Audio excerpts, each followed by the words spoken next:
ಹೆಬ್ಬಳಲು Shri Chakramata YouTube channel ವೀಕ್ಷಕರಿಗೆ ನನ್ನ ಹೃತ್ಪೂರ್ವಕ ನಮಸ್ಕಾರಗಳು. ಸುಭಾಷಿತ: ರೂಪಾಯಿಯಾಗಲಿ ರೂಪ ಆಗಲಿ, ರೂಪಾಯಿಯೂ ಅಷ್ಟೇ ರೂಪನೂ ಅಷ್ಟೇ, ತುಂಬ ದಿನ ಇರುವುದಿಲ್ಲ.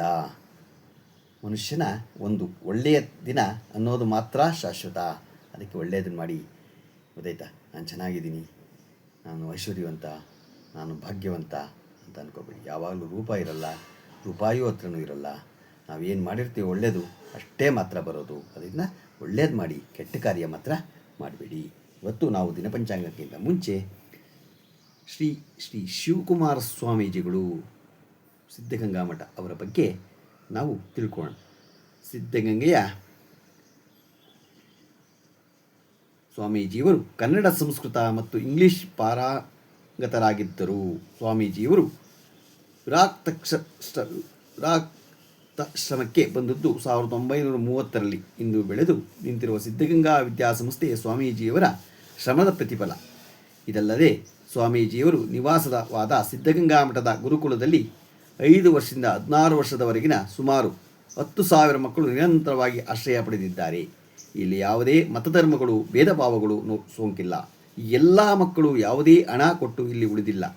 ಇಲ್ಲಿ ಎಲ್ಲವೂ ಆಶ್ರಮದ ಕೃಪಾಶ್ರಯವೇ. ವಿದ್ಯಾಭ್ಯಾಸ ಎಂಬುದು ಬರೀ ಹಣದ ಕಾರ್ಖಾನೆಗಳಾಗಿ ಪರಿವರ್ತಿತವಾಗುತ್ತಿರುವಾಗ ಇಂಥದ್ದೊಂದು ಸತ್ಕಾರ್ಯ ಅಲ್ಲಿ ನಡೆದಿದೆ ಎನ್ನುವುದು ಮನಸ್ಸು ತುಂಬುವಂತೆ ಮಾಡುತ್ತದೆ. ಇಲ್ಲಿಂದ ಆರೈಕೆ ಪಡೆದ ಅನೇಕ ಮಕ್ಕಳು ಇಂದು ನಾಡಿನ ಮಹತ್ವದ ಕೊಡುಗೆಗಳಾಗಿ ಪರಿವರ್ತರಾಗಿರ್ತಾರೆ ಅಲ್ವಾ? ಒಂದು ನಿಜವಾಗ್ಲೂ ಓದುವಾಗ ಒಂದು ತುತ್ತು ಅನ್ನ ಹಾಕಿದ್ರೆ ಎಷ್ಟು ಒಳ್ಳೆಯದಾಗತ್ತೆ. ಆ ಕಷ್ಟಪಟ್ಟಿರೋರಿಗೆ ಮಾತ್ರ ಗೊತ್ತು, ಬೇರೆಯವ್ರಿಗೆ ಅರ್ಥ ಆಗಲ್ಲ. ಆ ಒಂದು ಕಾರ್ಯವನ್ನು ನಮ್ಮ ಸಿದ್ಧಗಂಗಾ ಮಠ ಮಾಡ್ತಾಯಿದೆ. ಲೋಕದ ಜಂಜಡಗಳಿಂದ ಮುಕ್ತಿ ಅಂದರೆ ಏನು? ಬದುಕಿನಿಂದ ದೂರವಿರುವುದೇ? ಹಾಗೆ ನೋಡಿದರೆ ಶ್ರೀ ಶ್ರೀ ಶಿವಕುಮಾರ ಸ್ವಾಮಿಗಳು ಅವರಷ್ಟು ಬದುಕಿಗೆ ಹತ್ತಿರವಾಗಿದ್ದವರು ಅತಿ ವಿರಳ. ತುಮಕೂರಿನಲ್ಲಿ ನಡೆಯುತ್ತಿದ್ದ ಒಂದು ಅಂಗಡಿ ಉದ್ಘಾಟನೆಗೆ ಇರಲಿ, ಒಂದು ಸಾಹಿತ್ಯ ಸಮಾರಂಭ ಇರಲಿ, ಯಾರಿಗೂ ಒಂದು ಸನ್ಮಾನವಿರಲಿ, ಅಲ್ಲೆಲ್ಲ ಆ ಆಚಾರ್ಯರನ್ನು ನಾವು ಕಂಡಿರುವುದು ಅನೇಕ ಬಾರಿ, ಹಲವಾರು ಬಾರಿ ಅನ್ನಿಸಿದೆ. ನಮ್ಮ ಮನೆಯಲ್ಲಿ ಮಗುವಿನ ಹುಟ್ಟಿದ ಹಬ್ಬ ಇದೆ, ಬನ್ನಿ ಅಂದರೆ ಯಾವುದೇ ಬೇಸರಿಕೆ ಇಲ್ಲದೆ ಕುಣಿದು ಬರುವ ಮಗುವಿನಂತೆ ಈ ಬಾರಿ ಆಚಾರ್ಯರ ಒಳಗಿರುವ ಮಗು ಬರುತ್ತಿತ್ತು ಎಂದು ಅಷ್ಟು ವಿರಳ. ಸಾಧು ಸಹಜ ಶಿಶು ಸ್ವಭಾವದವರಾಗಿದ್ದಾರೆ ಈ ನಮ್ಮ ಆಚಾರ್ಯರು. ಇಲ್ಲಿ ತತ್ವಜ್ಞಾನಿ ಮಿನಿಯನ್ಸ್ ಹೇಳುವ ಮಾತು ನೆನಪಾಗುತ್ತದೆ. ಯಾರು ತನ್ನ ಹಿರಿಯ ವಯಸ್ಸಿನಲ್ಲಿ ಕೂಡ ತನ್ನ ಶಿಶು ಸಹಜ ಸ್ವಭಾವವನ್ನು ಉಳಿಸಿಕೊಂಡಿರುತ್ತಾರೆಯೋ ಅವರೇ ನೈತಿಕವಾಗಿ ಹಿರಿಯರೆನಿಸಿಕೊಳ್ಳುತ್ತಾರೆ. ಶ್ರೀ ಶ್ರೀ ಶಿವಕುಮಾರ ಸ್ವಾಮೀಜಿಗಳಿಗಿಂತ ಈ ನಿಟ್ಟಿನಲ್ಲಿ ಹಿರಿಯರು ಉಂಟೆ? ಇದು ಅಲ್ವಾ? ನಿಜವಾಗ್ಲೂ ಓದುವಾಗ ಮಕ್ಕಳಿಗೆ ವಿದ್ಯಾಭ್ಯಾಸಕ್ಕೆ ಕೊಡಿಸ್ಕೊಂಡು ಊಟ ಹಾಕಿ ಬೆಳೆಸ್ತಿರೋ ನಿಜವಾಗ್ಲೂ ಅದು ಪುಣ್ಯ ಕೆಲಸ ಅಲ್ವಾ? ಈ ಪರಮ ಪೂಜ್ಯ ಜನಿಸಿದ್ದು 1907 ಏಪ್ರಿಲ್ 1ರಂದು ಮಾಗಡಿ ತಾಲ್ಲೂಕಿನ ವಿರುಪಾಪುರದಲ್ಲಿ. ತಮ್ಮ ನಡುವೆ ಇಂತಹ ಸಂತರು ಬದುಕಿದ್ದನು ಎಂದು ಕೊಡೋದಕ್ಕಿಂತ ಈ ಬದುಕಿನಲ್ಲಿ ನಮಗೆ ಇನ್ನೇನಾದರೂ ದೊಡ್ಡ ಭಾಗ್ಯ ಉಳಿದಿದೆಯೇ ಎನಿಸಿದೆ. ಅನ್ನ, ಅಕ್ಷರ, ಜ್ಞಾನ ದಾಸೋಹಿಗಳಾದ ಶ್ರೀಗಳು ಬೆನ್ನು ಇಳಿವಯಸ್ಸಿನಲ್ಲಿ ಸಾಕಷ್ಟು ಬಾಗಿತ್ತು. ಅವರು ವಿನಯ ಸಜ್ಜನಿಕೆಗಳಾದರೂ ಅದಕ್ಕೂ ಬಿಗಿಲಾಗಿ ತಗ್ಗಿ ನಡೆಯುತ್ತಿತ್ತು. ಕಾಯಕವೇ ಕೈಲಾಸ ಎಂಬ ಅವರ ಸಶ್ರೀಯತೆ ಎಂದೂ ಕುಗ್ಗಿರಲಿಲ್ಲ. ಇಂಥವರೇ ಪರಮಾತ್ಮನಿಗೆ ಸನಿಹರು. ಅವರ ಸಿದ್ಧಗಂಗಾ ಮಠದ ಕೊಡುಗೆಗಳು ಅನೇಕ ಎಂಬುದು ತಿಳಿದಿರುವ ವಿಚಾರ. ಇವೆಲ್ಲವನ್ನೂ ಮೀರಿಸುವಂತಾಗಿದ್ದು ಈ ಆಧ್ಯಾತ್ಮ ಸಂತಸ ಅಂತರಂಗದ ಚೇತನೆ.